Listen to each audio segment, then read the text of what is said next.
Menurut hadis Bukhari Muslim dari Abi Hurairah, masa tenggang waktu antara kematian total pada tiupan sangkakala pertama dengan proses kebangkitan pada tiupan sangkakala kedua 40 lamanya.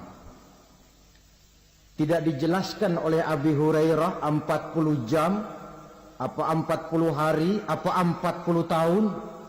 Hadis-hadis cuma menyebutkan 40 saja. Sunyi alam yang tinggal cuma Allah saja lagi. Ketika itu Allah berseru-seru, katanya, limanil mulkul yauma, siapa para penguasa hari ini? Mana itu raja-raja dan penguasa yang dulu mengaku jadi Tuhan? Fir'aun, mana Fir'aun sekarang? Yang dulu jadi raja, merasa berhasil, sombong, lalu tidak mau turun-turun dari kekuasaannya, sampai kepada puncak kekurang ajarannya mengangkat diri jadi Tuhan. Mana itu Fir'aun? Namrus, mana sekarang Namrus? La ilaha illa ana, ternyata tidak ada Tuhan lain selain daripada aku, kata Allah. Proses kemudian, saudara-saudara, turunlah hujan dari langit. 40 lamanya hujan itu. Tidak jelas juga 40 jam apa 40 hari.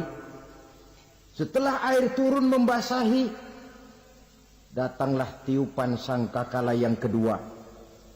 Semua yang bernama mati bangkit dari kuburnya masing-masing. Ini yang disebut Yaumul Ba'thi, hari kebangkitan. Allahu Akbar. Pada saat kita bangkit dari kubur kita masing-masing, kumpul di padang mahsyar namanya. Bayangin aja, saya sendiri nggak sanggup bayangin. Manusia sejak zaman Adam sampai zaman kiamat kumpul bareng di tempat sama. Berapa banyaknya itu?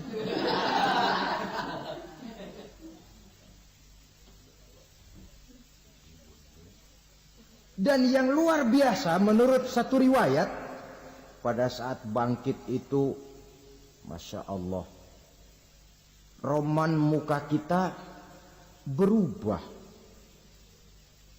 disesuaikan dengan amalan kita waktu di dunia ini. Barang siapa yang waktu di dunia amalannya itu amalan tikus, di akhirat nanti dia bangkit dari kubur, mukanya seperti muka tikus. Gagah betul badannya, tapi mukanya seperti tikus. Kenapa? Amalannya waktu di dunia seperti amalan tikus. Apa amalan tikus itu? Suka ngegragoti barang yang sudah disimpan rapi-rapi. Orang sudah simpan uang rapi-rapi, simpan perhiasan rapi-rapi, digragoti oleh tikus. Maling-maling, pencoleng-pencoleng, koruptor-koruptor, itu nanti di akhirat nanti kita lihat mukanya seperti muka tikus. Oh, ini waktu di dunia suka nyolong, mukanya seperti muka tikus. Barang siapa yang waktu di dunia ini amalannya itu amalan macan, dia akan bangkit nanti mukanya seperti muka macan. Apa amalan macan? Macan itu amalannya menang-menangan. Orang yang mau menang saja, nggak mau mengalah. Coba lihat di hutan. Kenal hutan nggak? Di hutan, raja hutan di mana-mana pasti macan. Betul kan? Betul. Padahal hutan belum pernah bikin pemilihan umum. Tapi macan tidak peduli ada pemilihan umum apa tidak, pokok saya raja. Sebab apa? Macan jadi raja itu bukan karena benar, tapi karena kuat jadi raja. Setelah dia jadi raja, rakyat hutan yang mesti dilindungi malah dimakan oleh raja macan. Kambing rakyat hutan dimakan oleh macan. Ayam rakyat hutan dimakan oleh macan. Apabila datang kematian menimpa seseorang, datanglah kiamat baginya. Itu yang disebut dengan kiamat kecil. Hakikatnya mati adalah perpindahan dari kehidupan di dunia ini menuju kehidupan di alam barzakh. Menunggu kita di alam barzakh sampai datangnya saat kiamat. Entah 10 tahun, entah 100 tahun, entah 1000 tahun, hanya Allah saja yang maha tahu. Adapun orang-orang beriman yang melakukan amal kebajikan dalam kehidupan di dunia ini, masa penantian yang lama di alam barzakh buat mereka sebentar saja. Tetapi bagi orang-orang kafir yang ingkar, yang tidak beriman kepada Allah, yang hidup di dunia cuma menumpuk-numpuk dosa, tentu penantian di alam barzakh akan merupakan waktu yang sangat lama. Bukankah dalam kehidupan kita waktu itu memang relatif? Contoh misalnya, bagi pemuda-pemudi yang sedang duduk asyik memadu cinta, waktu 4-5 jam saja rasanya cuma 4-5 menit. Tenggelam oleh keasikan. Tapi buat orang yang berbaring di rumah sakit, meratap di balik-balik apa itu tembok derita kata lagu, di balik dinding-dinding penjara, sehari bagai seminggu, seminggu rasa sebulan, sebulan boleh jadi rasa setahun. Penantian yang sangat lama. Kapan kiamat itu akan datang? Ini rahasia Allah. Jangankan kita yang orang awam, baginda Nabi sendiri tidak diberitahu oleh Allah kapan kiamat itu akan terjadi. Tetapi sungguh pun demikian, banyak hadis-hadis yang menjelaskan ciri atau tanda-tanda datangnya kiamat.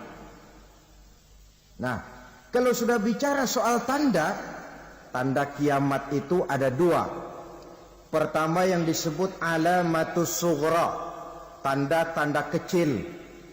Ini waktunya masih ada tenggang. Ada yang dinamakan alamatul kubra, tanda-tanda besar.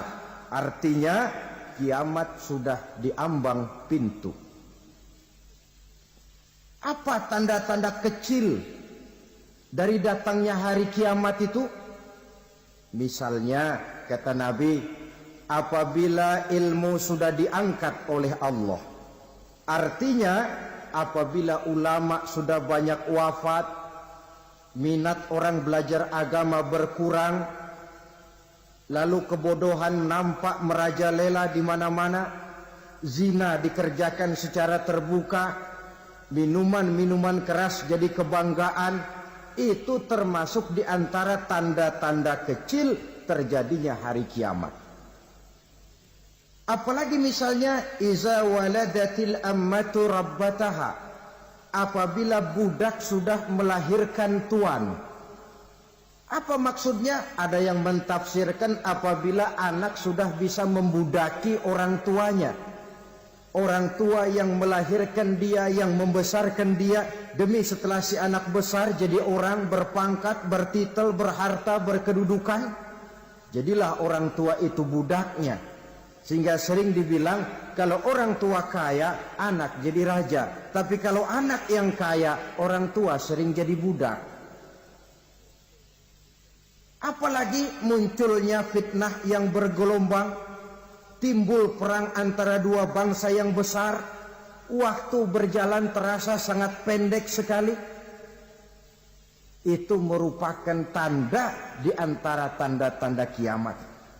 Termasuk di dalamnya sulit membedakan mana laki, mana perempuan. Kan kalau tanda-tanda kayak begini sekarang sudah banyak kita lihat kan. Ulama banyak wafat, penggantinya sulit. Zina dikerjakan berterang-terangan, minuman keras jadi kebanggaan, banyak anak membudaki orang tuanya, sulit membedakan mana laki mana perempuan. Kadang-kadang dari belakang kita lihat perempuan bener, begitu kita colek nengok jenggotan.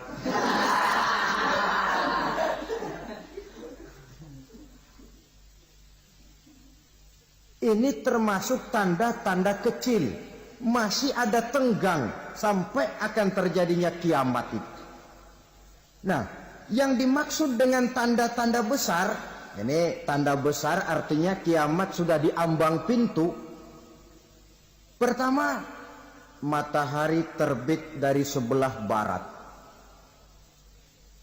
Apabila matahari sudah terbit dari arah sebelah barat, tertutuplah sudah pintu taubat. Bersabda Nabi kita, la taqumus sa'atu hatta tatlu'a syamsu min maghribiha. Tidak akan datang hari kiamat sampai matahari terbit dari arah sebelah barat. Fa iza tala'at, manakala matahari telah terbit dari arah sebelah barat, wara'ahan nasu, manusia banyak menyaksikan itu, amanu ajma'un, mereka pun lalu beriman. Yang tadinya kafir, yang tadinya ingkar, yang tadinya membangkang, setelah melihat matahari terbit dari sebelah barat, buru-buru beriman, berlomba-lomba mengucap dua kalimat syahadat. Tapi apa yang terjadi? Kata Nabi, wadzalika hina la yanfa'u nafsan imanuha lam takun amanat min qabl. Hari itu adalah hari yang iman sudah tidak berguna lagi bagi seseorang apabila sebelumnya memang dia tidak pernah beriman. Au kasabat fi imaniha khaira, atau beriman tetapi tidak pernah melakukan kebajikan di dalam keimanannya itu. Hari yang sudah kasib, hari yang sudah terlambat, beriman tidak akan ada gunanya lagi. Ini pelajaran buat kita. Sebelum sang surya terbit dari sebelah barat, sebelum nafas sampai di tenggorokan, artinya pintu taubat masih terbuka.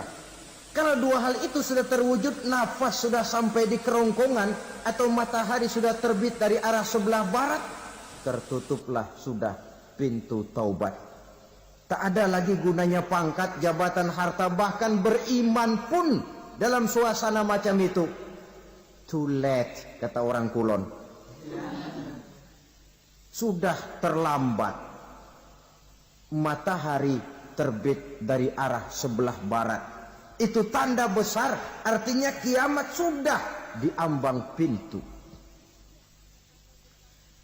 Lalu apalagi tanda besar? Munculnya Dajjal. Dajjal artinya pendusta-pendusta yang menyesatkan manusia. Ada dua macam Dajjal, saudara. Ada Dajjal kecil, ini Dajjal kelas teri. Kalau ini sejak zaman Rasulullah sudah ada itu. Tiap zaman ada. Di zaman Rasulullah misalnya ada yang bernama Aswad al-Unsi dari Yaman. Ada yang namanya Musailamah al-Kazzab dari Yamamah. Ada yang namanya Ibnu Sayyad dari Madinah. Ini Dajjal-Dajjal di zaman Rasul. Musailamatul Kazzab memproklamirkan diri jadi nabi dia. Di zaman Rasul masih hidup. Ini Dajjal zaman Nabi. Di zaman sahabat muncul Dajjal-Dajjal. Di zaman kita sekarang ini, dajjal-dajjal pun gentayangan. Dajjal-dajjal kelas teri. Kerjanya mendustakan manusia, menyesatkan manusia, memalingkan manusia dari jalan yang benar dan diridhoi oleh Allah Subhanahu wa taala. Adapun yang merupakan tanda besar dari datangnya kiamat, dajjal-dajjal kelas kakap.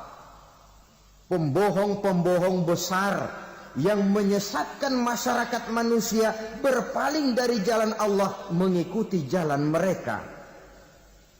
Apa sih ciri dajjal itu? Kata Nabi dalam hadis Bukhari Muslim, "Inna dajjala", sesungguhnya yang namanya dajjal itu yakhruju, satu saat akan muncul mendekati hari kiamat. Wa inna ma'ahu ma'an, si dajjal ini membawa air. Wa naran, dan juga membawa api. Dua simbol. Di tangan yang satu dia bawa air, di tangan yang satu dia bawa api. Wa ammal ladzi yarahu an-nasu ma'an fanarun, adapun yang orang banyak lihat air, hakikatnya adalah api. Yang dilihat api, hakikatnya adalah air. Oleh sebab itu, kalau api yang ditawarkan, ambillah air.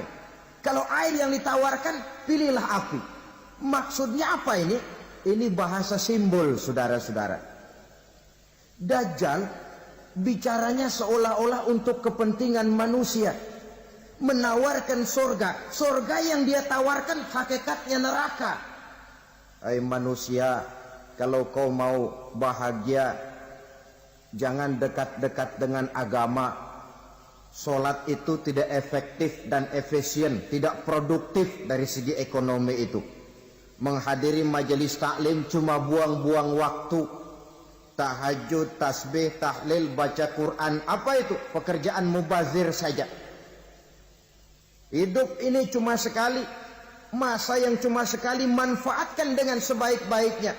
Mumpung. Dibawanya sifat mumpung, tetapi dalam pengertian yang sangat negatif.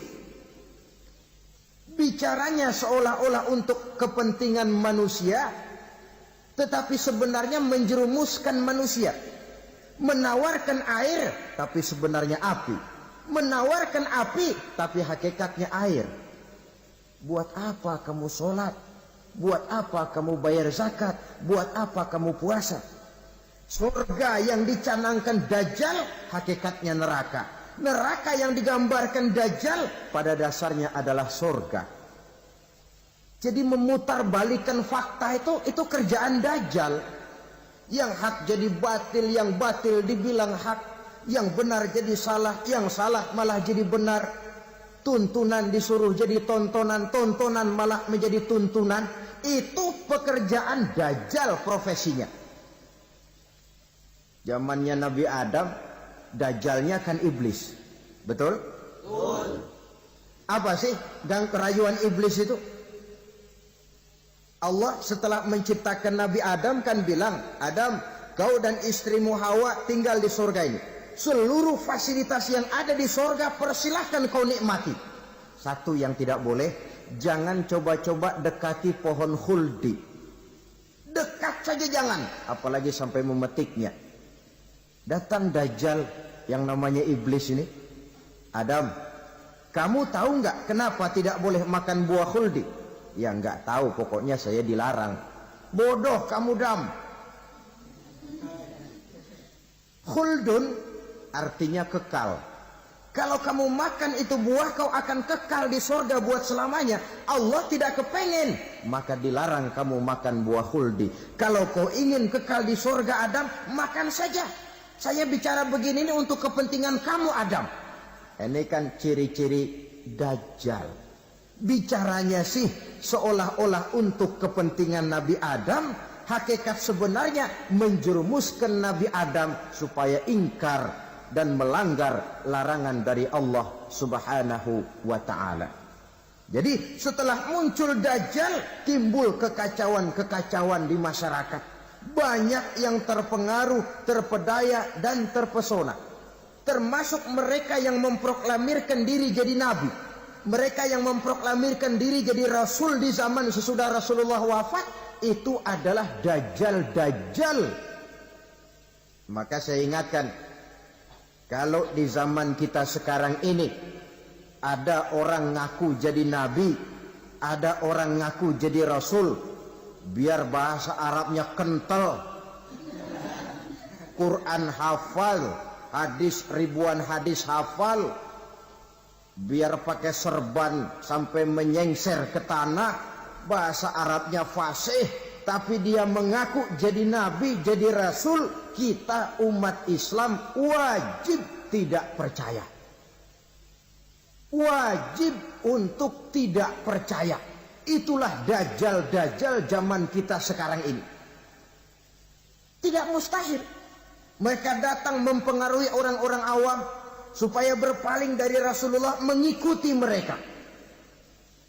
Nah, di akhir zaman nanti, mendekati hari kiamat, dajjal ini muncul, dajjal kelas kakap, menyesatkan masyarakat manusia untuk berpaling dari Islam, mengikuti seruan mereka. Apalagi di antara datangnya kiamat itu, tanda yang besar itu, turunnya Nabiullah Isa Al-Masih, putra Maryam. Menurut berbagai hadis yang sahih, Nabi Isa Al-Masih nanti akan turun lagi. Tidak membawa risalah yang baru, tapi meluruskan risalah Islam ini yang telah banyak ditinggalkan oleh masyarakat. Bahkan ada hadis menjelaskan beliau akan membunuh Nabi, mematahkan kayu-kayu salib, lalu melaksanakan haji dan umrah mengikuti syariat Nabi Muhammad, bukan membawa agama baru. Menjadi semacam mujaddid, reformer, menyelamatkan manusia dari bisikan dajjal. Bahkan ada riwayat yang menjelaskan bahwa Nabi Isa berhasil mengalahkan dajjal, mengembalikan masyarakat manusia kembali kepada ajaran Islam yang datang dari Allah, dibawa oleh Rasulullah sallallahu alaihi wasallam. Dengan kata lain, turunnya Nabi Isa bukan sebagai nabi dan rasul baru, tetapi mengikuti syariat Nabi kita Muhammad sallallahu alaihi wasallam. Saudara hadirin, ibu-ibu hadirat yang saya hormati, kemudian apalagi di antara tanda-tanda besar akan datangnya kiamat itu? Keluarnya asap atau awan. Kata Nabi, inna min asrati sa'ah dukhanan yamla'u ma bainal masyriqi wal maghrib. Di antara tanda-tanda kiamat, munculnya awan atau asap yang memenuhi antara langit dan bumi. Ini pun diperkuat dalam surah Ad-Dukhan ayat 10. Fartaqib yauma ta'tis sama' bidukhanin mubin fayughshan nas hadza azabun alim. Bagi orang-orang yang beriman, mereka biasa-biasa saja. Tapi bagi orang kufur, datangnya asap dan awan ini merupakan azab yang kelewat pedih. Barangkali sedikit mendekati gambaran tentang azab yang pedih ini, saya ingatkan alam pikiran kita kepada peristiwa yang belum lama terjadi. Pernah dengar berita bocornya reaktor nuklir di Chernobyl, Uni Soviet? Pernah dengar? Bocornya reaktor nuklir di Chernobyl yang mengakibatkan ratusan bahkan sangat mungkin ribuan nyawa. Cuma satu reaktor. Bagaimana kalau seluruh cadangan nuklir yang dimiliki oleh para negara adik kuasa ini diledakkan? Bahkan yang konon menurut catatan, cadangan nuklir yang dimiliki bersama oleh Amerika dan Rusia sekarang ini sudah sanggup memusnahkan 6 miliar manusia. 1,5 kali lebih banyak dari jumlah manusia yang nongkrong di permukaan bumi ini.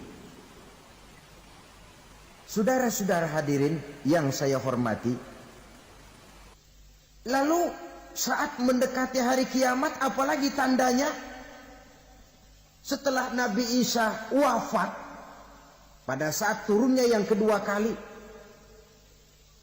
lalu Allah meniupkan angin sejuk, semua orang-orang beriman, orang-orang baik wafat, sehingga penghuni bumi ini cuma tinggal lagi terdiri dari orang-orang kafir. Tidak ada lagi di bumi ini yang bisa mengucapkan Allah. Sehingga dalam hadis qudsi itu ada keterangan, innallaha azza wa jalla yaqulu li Israfil. Allah pernah pesan kepada malaikat Israfil, kata Allah, Israfil, iza sami'ta qailan yaqul Allah Allah fa akhirin nafah 40 sanatan ikraman liqailiha. Hai Israfil, apabila kau dengar di permukaan bumi masih banyak orang yang mengucapkan Allah Allah, maka tunda sangkakala kiamat itu 40 tahun. Untuk apa? Ikraman liqailiha, menghormati orang yang mengucapkan Allah Allah itu. Wah, jadi karena sekarang masih banyak yang mengucapkan Allah, besar hatilah kita, masih jauh kiamat itu. Tapi jangan lupa, kiamat pribadi, kiamat kecil itu yang nggak kita sangka-sangka. Ajal datang mencabut nyawa, itu kiamat pribadi, dan itu yang pasti kita hadapi, dan itu yang membuat kita tidak boleh bersikap main-main di dalam kehidupan sekarang ini. Saudara hadirin yang saya hormati, tidak ada lagi orang-orang muslim. Seluruh penduduk dunia ini kafir. Lalu terciptalah struktur sosial yang berlandaskan prinsip hidup semau gue. Bakal terjadilah prinsip di mana yang kaya menyantap yang miskin, yang kuat menindas yang lemah. Hidup sudah bagaikan di rimba belantara. Berlaku hukum rimba. Siapa yang kuat dia yang menang, siapa yang lemah menjadi mangsa. Timbul kekacauan, maksiat merajalela, munkarat menjadi-jadi. Sehingga isi bumi ini penuh dengan segala macam perbuatan dosa. Tidak ada perlunya lagi alam diperpanjang temponya. Datang saat yang sudah dijanjikan oleh Allah Azza wa Jalla, maka terjadilah yang disebut kiamat kubra, kiamat besar, kiamat hancur-hancuran. Bagaimana kejadian ini dimulai? Dalam surah Az-Zumar ayat 68, Allah Subhanahu wa taala berfirman, wa nufikha fis-suri fasa'iqa man fis samawati wa man fil ardi illa man sya'allahu. Maka manakala ditiuplah sangkakala, terkejutlah seluruh yang ada di langit dan seluruh yang ada di bumi. Bila saat kiamat datang, Allah perintah malaikat Israfil, Israfil, tiup sangkakalamu. Ditiuplah sangkakala oleh malaikat Israfil. Yang akibat daripada tiupan itu, seluruh yang ada di langit, seluruh yang ada di permukaan bumi terkejut. Yang ada di langit siapa? Malaikat kan. Bayangin aja kalau malaikat kaget, apalagi kita. Terkejut seluruh makhluk yang ada di bumi, yang ada di langit mendengar suara sangkakala itu. Bunyinya tidak sanggup kita bayangkan dahsyatnya. Ledakan nuklir, ledakan neutron, belum apa-apa ketimbang bunyi sangkakala malaikat Israfil ini. Nah, lalu mendengar bunyi sangkakala ini, gemparlah makhluk, kacaulah alam. Bumi gempa, planet-planet bertabrakan, gunung meletus, air laut tumpah ke darat, angin topan bertiup, halilintar menyambar. Lalu semua yang bernama hidup mati total. Mati bareng tanpa persiapan. La haula wala quwata illa billah. Saya kadang-kadang dalam tafakur bermohon, ya Allah, mudah-mudahan saya enggak nemuin kiamat beneran. Ngeri. Tidak bisa kita bayangkan macam apa suasana seperti itu. Allah saja banyak memberikan gambaran, misalnya Al-Qari'ah, wa mal qari'ah, wa ma adraka mal qari'ah. Kejadian yang menggemparkan. Tahukah kamu apa kejadian yang menggemparkan itu? Yauma yakunun nasu kal farasil mabsus wa takunul jibalu kal ihnil manfus. Pada saat itu manusia berterbangan bagai kupu-kupu. Gunung berterbangan seperti kapas ditiup angin. Gunung saja macam kapas, konon lagi manusia.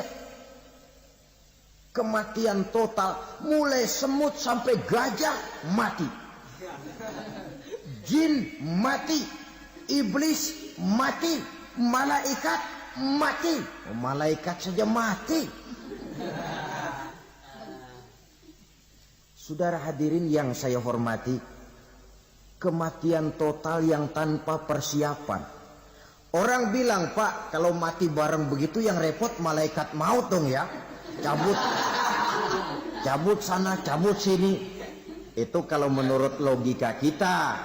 Mestinya begitu menurut logika. Tapi logika juga yang bilang nggak perlu serepot itu.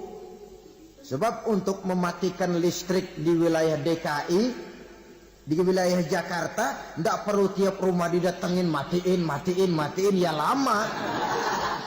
Cukup dari kantor pusatnya saja PLN tekan satu tombol, gelaplah seluruh Jakarta. Saudara hadirin yang saya hormati, kematian total.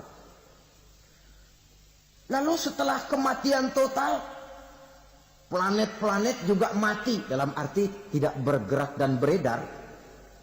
Angin mati, dalam arti tidak bertiup. Air mati, dalam arti tidak ada riak gelombang. Pokoknya semua mati. Kullu nafsin za'iqatul maut. Semua yang bernafas mati. Dalam ayat lain, kullu man 'alaiha fan. Semua yang ada di permukaan bumi fana. Yang kekal cuma Allah Subhanahu wa ta'ala. Yang paling belakang mati malaikat maut dan malaikat Israfil. Tapi mati juga sesuai dengan janji Allah. Menurut hadis Bukhari Muslim dari Abi Hurairah, masa tenggang waktu antara kematian total pada tiupan sangkakala pertama dengan proses kebangkitan pada tiupan sangkakala kedua 40 lamanya. Tidak dijelaskan oleh Abi Hurairah 40 jam, apa 40 hari, apa 40 tahun. Hadis-hadis cuma menyebutkan 40 saja. Sunyi alam, yang tinggal cuma Allah saja lagi. Ketika itu Allah berseru-seru, katanya, limanil mulkul yauma. Siapa para penguasa hari ini? Mana itu raja-raja dan penguasa yang dulu mengaku jadi Tuhan? Fir'aun. Mana Fir'aun sekarang? Yang dulu jadi raja, merasa berhasil, sombong, lalu tidak mau turun-turun dari kekuasaannya, sampai kepada puncak kekurang ajarannya mengangkat diri jadi Tuhan. Mana itu Fir'aun? Namrus. Mana sekarang Namrus? La ilaha illa ana. Ternyata tidak ada Tuhan lain selain daripada aku, kata Allah. Proses kemudian, saudara-saudara, turunlah hujan dari langit. 40 lamanya hujan itu. Tidak jelas juga 40 jam apa 40 hari. Setelah air turun membasahi, datanglah tiupan sangkakala yang kedua. Semua yang bernama mati bangkit dari kuburnya masing-masing. Ini yang disebut Yaumul Ba'thi, hari kebangkitan. Allahu Akbar. Pada saat kita bangkit dari kubur kita masing-masing, kumpul di padang mahsyar namanya. Bayangin aja, saya sendiri nggak sanggup bayangin. Manusia sejak zaman Adam sampai zaman kiamat kumpul bareng di tempat sama. Berapa banyaknya itu?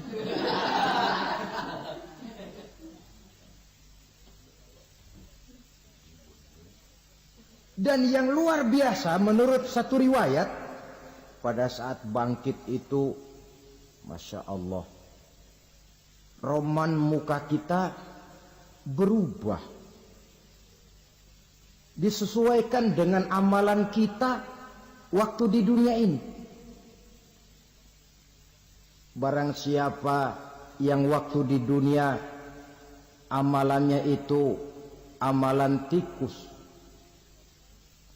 di akhirat nanti dia bangkit dari kubur, mukanya seperti muka tikus. Gagah betul badannya, tapi mukanya seperti tikus. Kenapa? Amalannya waktu di dunia seperti amalan tikus. Apa amalan tikus itu? Suka ngegeragoti barang yang sudah disimpan rapi-rapi.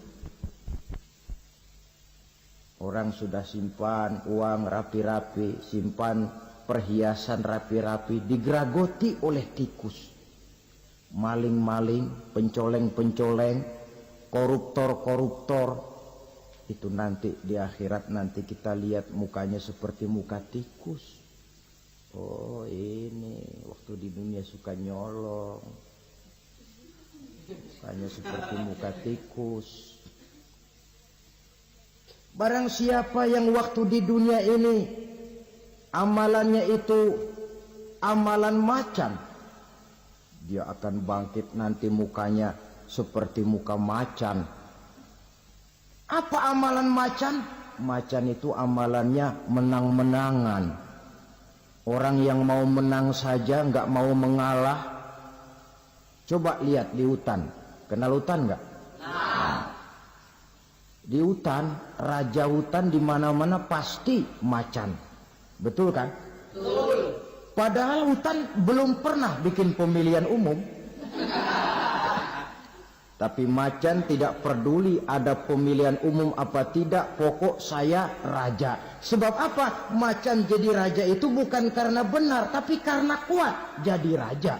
Setelah dia jadi raja, rakyat hutan yang mesti dilindungi malah dimakan oleh raja macan. Kambing rakyat hutan dimakan oleh macan.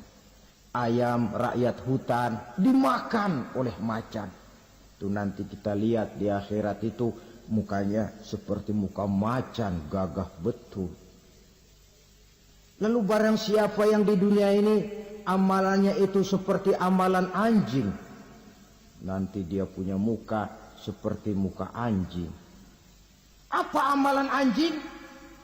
Pertama, anjing itu kalau disuruh jaga rumah, dia tidak bisa membedakan mana maling, mana tamu. Biar yang datang maling, kalau bawa tulang, anjing kalem. Yang kedua, anjing itu akan setia kepada siapa saja yang memberinya roti.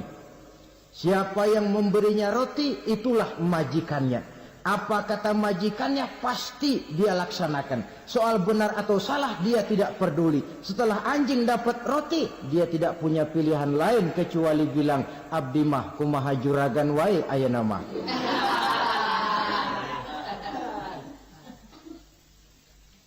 Saudara hadirin yang saya hormati, berkumpul di padang mahsyar, tiap orang sibuk dengan persoalannya masing-masing. Matahari waktu itu didekatkan oleh Allah. panas luar biasa. Ada yang saking panasnya itu mencucurkan peluh keringat sampai sebatas mata kakinya. Ada yang keringatnya sampai sedengkulnya. Ada yang keringatnya sampai sepusatnya. Ada yang keringatnya mengalir sampai sebahunya. Ada yang kelelap oleh keringatnya sendiri, sementara orang di sampingnya nggak apa-apa.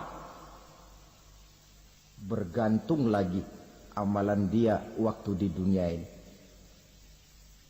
Saudara-saudara, sebagian orang dalam kepanikan padang mahsyar berombong-rombong datang mereka menghadap Nabi Adam. Ya Adam, anta abal bashar. Hai Adam, Tuhan adalah bapak moyang manusia. Kami sebentar lagi akan disidang, dimintakan pertanggungan jawab. Tolonglah kami, hai Adam. Kata Nabi Adam, jangankan nolongin sampean, saya sendiri tanggung jawab di hadapan Allah. Ketika dulu tidak boleh makan khuldi, saya serobot. Sudahlah, urus diri masing-masing saja, nafsi. Begitu kata Nabi Nuh, begitu kata Nabi Ibrahim. Tiap orang bertanggung jawab sendiri-sendiri. Ketika itulah saudara-saudara, nikmatnya menjadi umat Nabi besar Muhammad sallallahu alaihi wasallam. Sebab apa? Walaupun menurut abjad kita ini umat paling belakang, kan paling belakang kita ini toh, karena Nabi Muhammad adalah Nabi akhir. Tapi akan dihisap lebih dulu, lewat di atas sirat lebih dulu, masuk surga lebih dahulu ketimbang umat-umat belakangan. Ketika Rasul mendekati ajal, beliau tanyakan itu kepada malaikat Jibril. Malaikat Jibril berkata, Muhammad jangan khawatir, Allah sudah berjanji, inni haramtul jannata ala sairil anbiya hatta tadkhulaha anta. Wa haramtuha ala sairil umami hatta tadkhulaha ummatuka. Surga aku haramkan buat seluruh nabi kecuali kalau engkau Muhammad sudah masuk ke dalamnya. Dan surga aku haramkan buat seluruh umat kecuali kalau umatmu Muhammad sudah masuk ke dalamnya. Logikanya, walaupun menurut abjad kita umat paling belakang, bakal dihisap paling dulu, lewat di atas sirat paling dulu, masuk surga paling dulu, kalau mampir ke neraka juga paling dulu. Ya resiko. Jangan mau enaknya aja paling dulu. Saudara hadirin yang saya hormati, setelah masa kebangkitan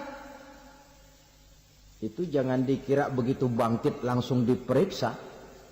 Masih menunggu menanti ribuan tahun perhitungan padang mahsyar untuk sampai kepada proses yang disebut yaumul hisab, hari perhitungan. Seorang demi seorang bakal dipanggil.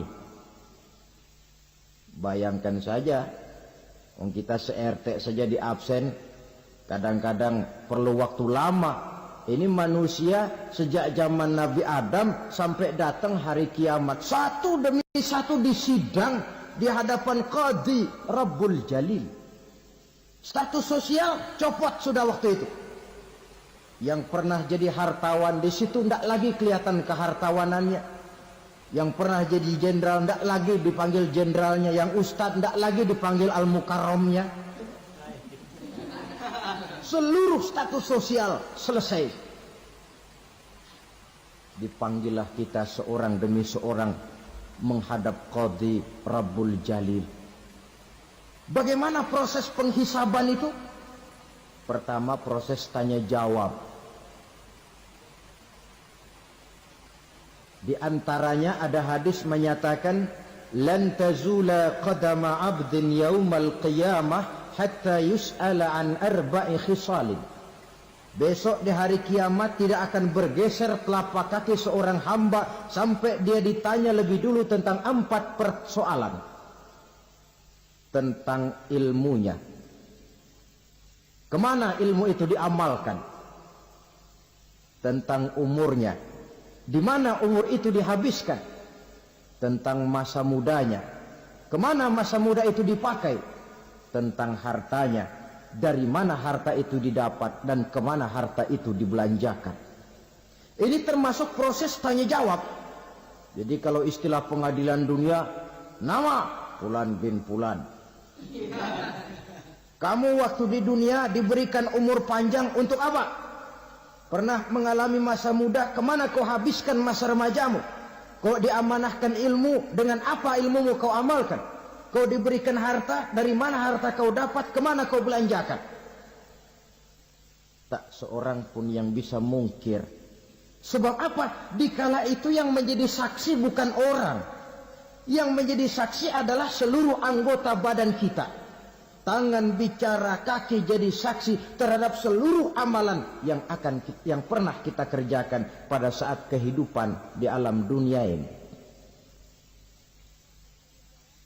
Selesai proses tanya jawab, lalu diperlihatkan buku catatan kita waktu hidup di dunia ini. Jangan lupa Allah itu menyiapkan 2 superkomputer kepada kita. Sebelah ditempelin sebelah kanan, yang sebelah tempelin di sebelah kiri. Komputer itu namanya Raqib dan Atid. 2 malaikat yang apabila baik kita lakukan, refleks saja akan menulis kebajikan kita. Jahat kita kerjakan, akan tertulis. Catatan itu nanti diperlihatkan kepada kita. Waduh, alangkah malunya pada saat diperlihatkan catatan kita, buku rapot kita merah melulu. Barangkali diperiksa sambil diomelin, brengsek lo. Buku merah melulu begini, bagaimana waktu hidup di dunia? Tidak cukup diperlihatkan buku catatan kehidupan, rekaman kehidupan. Rekaman kehidupan kita secara utuh sejak terlahir sampai ajal datang merenggut nyawa.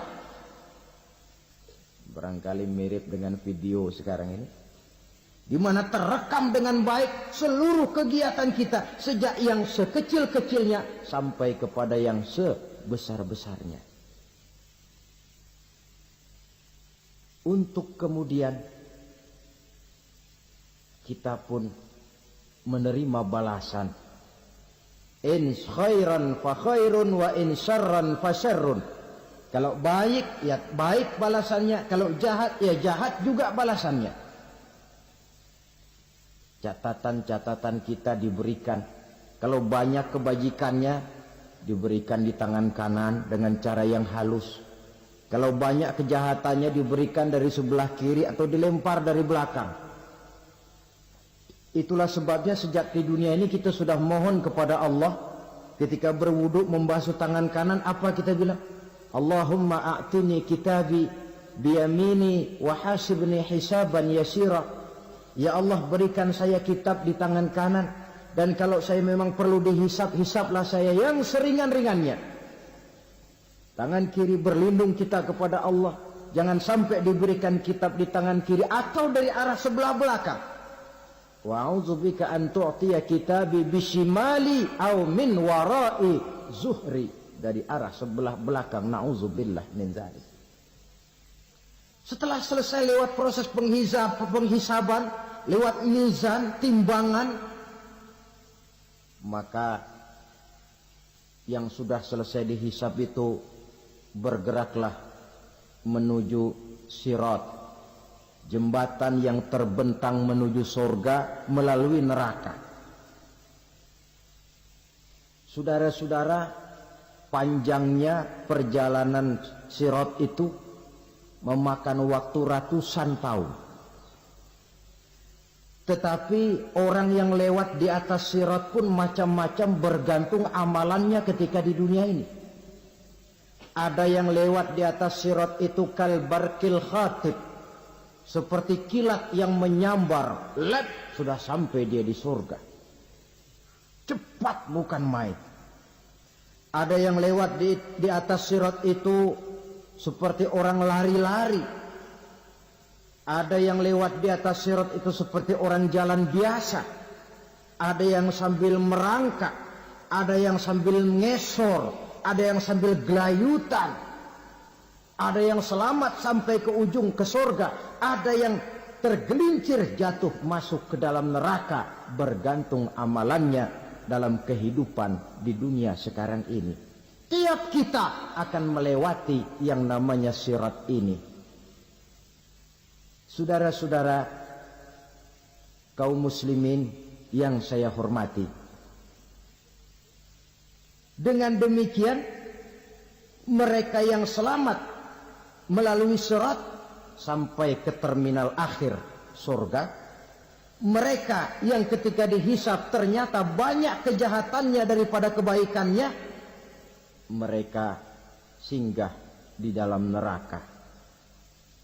Nah, adapun orang-orang yang beriman menurut ayat Quran dan hadis Nabi itu nanti ada bermacam-macam. Ada orang beriman itu yang dimasukkan surga. Ada orang beriman itu yang dimasukkan ke dalam surga. Ada orang beriman itu yang disebut penduduk surga. Kenapa lain-lain, Pak? Karena waktu di dunia amalannya juga lain-lain. Ada orang beriman yang masuk surga. Ini paling murah tiketnya. Mau masuk surga? Kata Nabi begini, "Ma min abdin qala la ilaha illallah thumma mata ala dhalik illa dakhala al-jannah." Kalau seorang hamba sudah mengucap dua kalimat syahadat, dia yakin dengan kebenaran kalimat itu sampai matinya, orang itu akan masuk surga. Abi Dzar yang waktu itu diajak bicara heran, "Ya Rasul, kok gampang betul?" Iya. Walaupun orang itu mencuri, iya. Walaupun orang itu berzina, iya. Biar dia mencuri, biar dia berzina, kalau dia sudah mengucap dua kalimat syahadat, dia yakin dengan kebenaran kalimat itu sampai matinya, itu orang akan masuk surga. Jadi masuk surga cukup dua kalimat syahadat, yakin sampai mati, masuk surga. Itu perkara masuk. Tapi kalau pertanyaannya diterusin, masuknya kapan, Pak? Nah, ini lain lagi urusannya. Sebab ada yang masuknya itu langsung, ada yang mampir dulu. Di sana tempat cuma dua, kalau tidak surga, neraka. Mau ke surga tapi mampir dulu, yang mampirnya jelas di neraka. Kenapa? Dalam hadis qudsi ada riwayat, nanti itu di akhirat, setelah Allah selesai mengatur penduduk surga masuk surga, yang neraka masuk neraka, Allah berkata kepada malaikat Malik, malaikat Malik, labaik ya Allah, itu bajingan-bajingan tengik, manusia-manusia durjana yang waktu di dunia tidak mau sujud, jauh dari ulama, gemar melakukan yang munkarat dan maksiat, hidup di tengah masyarakat selalu jadi bibit keonaran, kufur, sudah masuk neraka semua. Sudah ya Allah. Nah, kalau sudah, coba sekarang kamu masuk, Malik.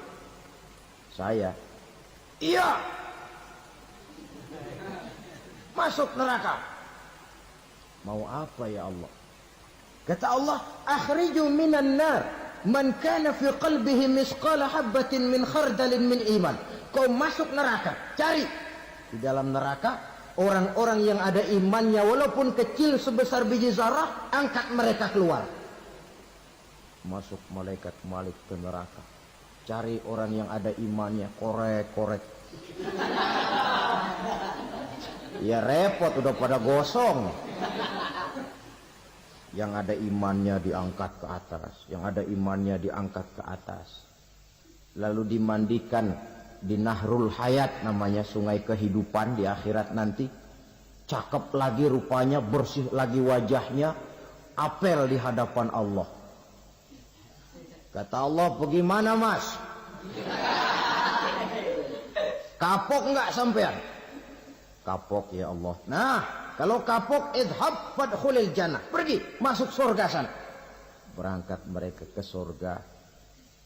ketemu sama teman-temannya yang udah sampai lebih dulu, yang nggak pakai mampir lagi. Terjadi dialog, kata teman-temannya yang udah pada nyampe duluan, Mas, iya, emang baru sampai? Oh, saya baru sampai. Memang mampir di mana dulu, Mas? Kita sudah lama sampai di surga. Saudara buka surah Al-Muddatsir ayat 34-35. Ma salakakum fis saqar? Kenapa kamu mampir di neraka Saqar?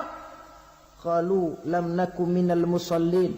Mereka menjawab, kami mampir di neraka Saqar, Mas, gara-gara dulunya kami waktu di dunia ndak pernah sholat. Ndak pernah sholat? Ndak pernah. Kan rumahnya dekat masjid, cuma dekat doang, Mas. Sholat mah enggak saya. Enggak pernah ngasih makan fakir miskin, enggak pernah hadir di majelis taklim, pendeknya enggak pernah melakukan kebajikan, maka saya pun mampir di neraka Saqar. Untung betul saya punya iman, Mas, sedikit. Waktu hidup di dunia dulu saya pernah mengucap 2 kalimat syahadat, sekali-kalinya waktu mau kawin. Masya Allah. Untung saja kawin. Kalau nggak kawin polos.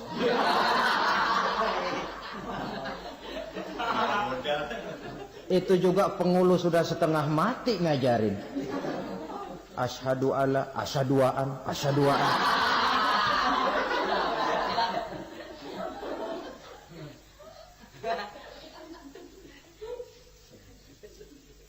Ini namanya masuk surga, ada mampir dulu. Ada pula orang mukmin itu yang dimasukkan surga. Namanya dimasukkan kan terima beres. Saya masuk ke rumah, jalan sendiri, cari tempat sendiri. Saya dimasukkan ke dalam rumah, terima beres, pokok ada di dalam, itu dimasukkan namanya. Nggak pakai mampir. Tapi tentu tiketnya lebih mahal ketimbang yang pertama tadi. Apa kata Allah? Innal ladzina amanu wa amilus salihat la ukaffiranna anhum sayyi'atihim wa la udkhilannahum jannah. Sesungguhnya orang-orang yang beriman kemudian beramal soleh, kami hapuskan segala dosa dan kesalahannya, kami masukkan mereka ke dalam surga. Lihat ayatnya. Allah yang memasukkan, kita yang dimasukkan. Tidak pakai transit, tidak usah mampir. Cuma tidak cukup syahadat, tidak cukup amanu, tapi diiringi dengan wa'amilus salih. Iman, amal. Tidak cukup syahadat, lalu dibuktikan dia sholat, dia zakat, puasa, lalu dia melakukan berbagai macam kebajikan. Ini yang menyebabkan dia tidak pakai mampir di tempat yang bernama Saqar. Lalu ada pula orang mukmin itu yang disebut penduduk surga. Wah, ini sudah VIP ini. Ashabul jannah, penduduk surga. Siapa mereka? Kata Allah, innal ladzina amanu summa istaqamu fala khaufun 'alaihim wa la hum yahzanun ulaika ashabul jannah hum fiha khalidun. Sesungguhnya orang-orang yang beriman lalu istiqamah, tetap dalam melaksanakan perintah Allah, tidak goyah, tidak labil tapi stabil, istiqamah, mereka tidak takut dan tidak bersedih hati. Merekalah penduduk surga. Iman, istiqamah. Tidak punya duit, sembahyang. Banyak duit, sembahyang.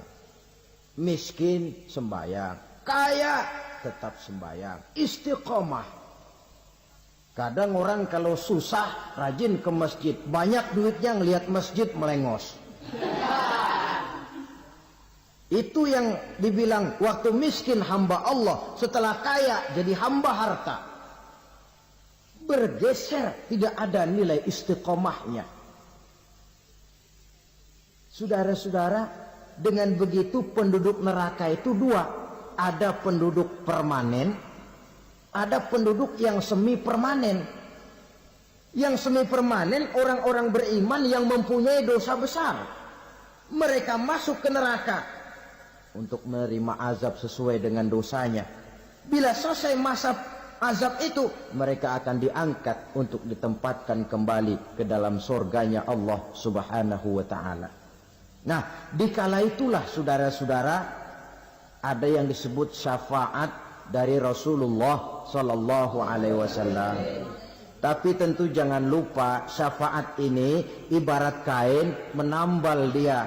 Kita punya kain bolong-bolong sedikit, syafaat yang menambal. Solat kita ada kurang dikit, sedekah kita ada campur riak dikit, amalan kita ada tidak karena Allah dikit, kita berharap syafaat. Jadi biarlah kain masih bolong-bolong, yang penting punya kain. Tapi kalau kainnya tidak ada, yang ditambal apanya?